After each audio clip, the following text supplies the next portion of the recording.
All right, we are back on Trojans Live, your signing day special brought to you by Hyundai. And I'm Jordan Moore. I'm here in Seattle. We're counting down to tip-off between USC and Washington. Pac-12 men's basketball showdown here at Alaska Airlines Arena.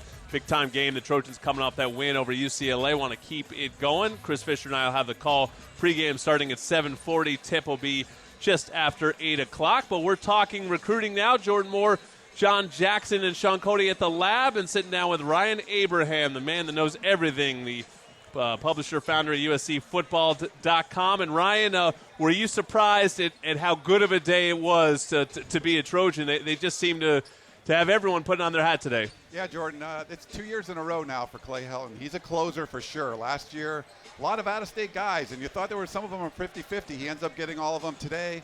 6 for 6, pretty much a perfect batting average again. So he's really been able to close. And a lot of the USC fans were kind of worried early on. They're like, oh, too many 3-stars are committed. Hey, wait till signing day. You wait till signing day, now it's a top 5 class.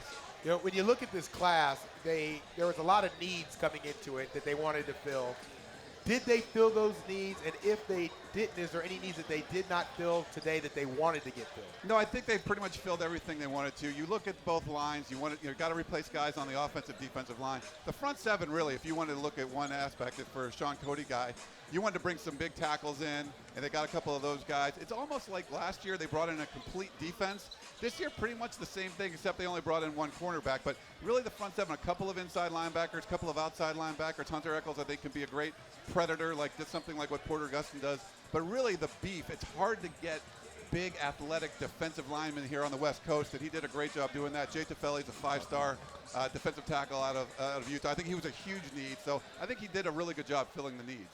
Yeah, Ryan, that's what I wanted to get to right away. I mean, we can talk about skill positions with JJ, but let's get to what it's really about. The defensive linemen. We have Big Stevie leaving, taking off. Obviously, Rasheem Green's coming back, who's going to fill one of the spots. What's that other spot looking like? And can some of the recruits come and fill that spot, or are we looking just to replace on the team, or what do you think? Yeah, I think it's a good question because what we saw from last year with Clancy Pendergast, they really only had 2 down linemen, 2 guys with their hand on the ground. And if they feel good about the depth that's being brought in from this recruiting class, maybe you do see 3 guys come in. Now, they got some good safeties coming in, too. They used a lot of 3 safety stuff. But I think with a guy like Jay Tufele, he could come in here and start right away. You know, it's another Utah guy taking over for Stevie Tuicolavato. I could see that happening. You watch some of his film, just so athletic, and he can beat guys, can bull rush guys, or he can run around guys. He's a guy that has a chance. He's one of those guys. There's a bunch of guys in this class that have a chance to come in and play right away. He's certainly one of them. All right, Ryan, let's get in the wild prediction business. 23 kids in this class. Who's the most important commit? Ooh, that's a really good question. Early on, Stephen Carr, the running back out of Fontana Summit High School, he was the 5-star that's been committed all along. And there was some drama about him today. You only bring in, there wasn't a lot of skill guys like a lot of the classes we've seen before. So you only bring in one running back. The fact that they got him to sign on the dotted line today, I asked Clay Helton about him. He compared him to Ezekiel Elliott. He's an every down kind of back. I think he's certainly. That'll work. Yeah, but if you look at Hawkins High School, the 2 guys that ended up committing late, Joseph Lewis and Greg Johnson, they could be the replacement for the Juju Smith and Adoree Jackson. I was on your show 3 years ago, Jordan. We talked about those guys signing on signing day. How important is it? Those 5 stars, where would USC be without them? Those 2 guys from Hawkins have a chance to come in and replace Juju and Adoree. You know, there's one guy that's a little bit under the radar for me, but I think is a real big get for them is Josh Follow, the tight end, from Sacramento.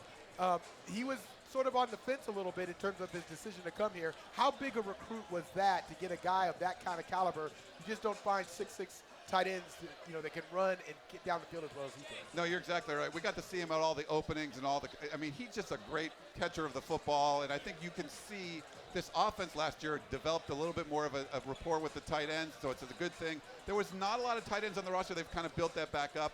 People thought he might go to Oregon at the last minute, and USC ended up closing. That's another good close for Clay Helton. But they bring in 2 tight ends in this class, and I think he's the guy that you're going to see probably catching the balls down the field. We've seen Sam Darnold be able to do that, get that athletic player down the field, the ball. He's certainly one that can do it.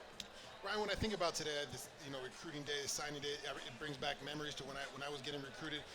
what's the process like for a guy like you? All these players out there, 4, 3, 5-star, all these guys. It's obviously a busy day for you, but what is it like breaking down all these players and now coming to this final day where everyone's signing and you're figuring out what's going on? Yeah, this is kind of like Christmas and New Year's and Kwanzaa, like all wrapped into one. It's a crazy thing. But you follow them from when they're 15, 16 years old and all the way to signing day. You kind of have a good idea of where they're going to go. You get to watch them at camps and go to a lot of their games. So it's kind of fun to see them all put on the hats and stuff and sign on the dotted line. But today's really just, if you want to celebrate the players, it's really their last chance to be kind of celebrated. Then they come here and they're in the bottom of the totem pole. But it's the busiest day of the year. We're up at 4:30 Don't tell them in the they're at morning. the bottom of the totem pole, man.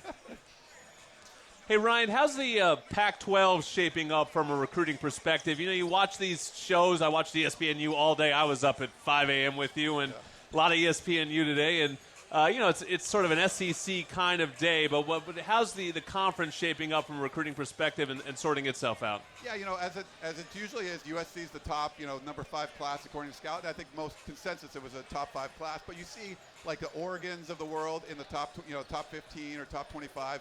UCLA, Stanford has a really good class. It's not as big, but they bring a bunch of 5-star guys. The best quarterback in the country, maybe the best offensive lineman. And I think Colorado snuck in there too. ESPN actually went out to Colorado, which was really the only West Coast, the only West Coast program they went out to see. So I think they've done a really good job. You got some nice coaches in the Pac-12. They're doing a good job. Not a lot of guys in the top 10 outside of USC, but a bunch of teams that are in the top 25. Okay, so now here's the question for me, and maybe I could be wrong on this. Signing day back in the day. Well, you're way back in the day, Jay. Right. Back in the day used to be about guys choosing between USC and UCLA. Yeah. That's what it was. I mean, it was you chose between one, whichever one you chose, the other side of town hates you. Why are there not more recruiting battles between USC and UCLA right now? It's a good question. There's some early on, and there's like a couple guys that UCLA got on the defensive side of the football that USC would have liked, and there's a bunch of guys for USC and the same thing with UCLA. But it seems like that sorts itself out a little bit earlier nowadays for whatever reason. You don't see as many. The last couple years, there's been guys like Theodore Jackson's of the world. UCLA thought they'd get him, or Rasheem Green. Some of the Sarah High School guys because. The coach over there, Scott. Yeah. He's a UCLA grad, so it's tough for him to send all those guys to USC. But it does seem to happen kind of earlier on. It sorts itself out, not as much on signing day. Brian, I just want to thank you for doing what you do. Without your podcast, man, I would be lost like a little puppy in the dark, man, because I listen to that podcast religiously.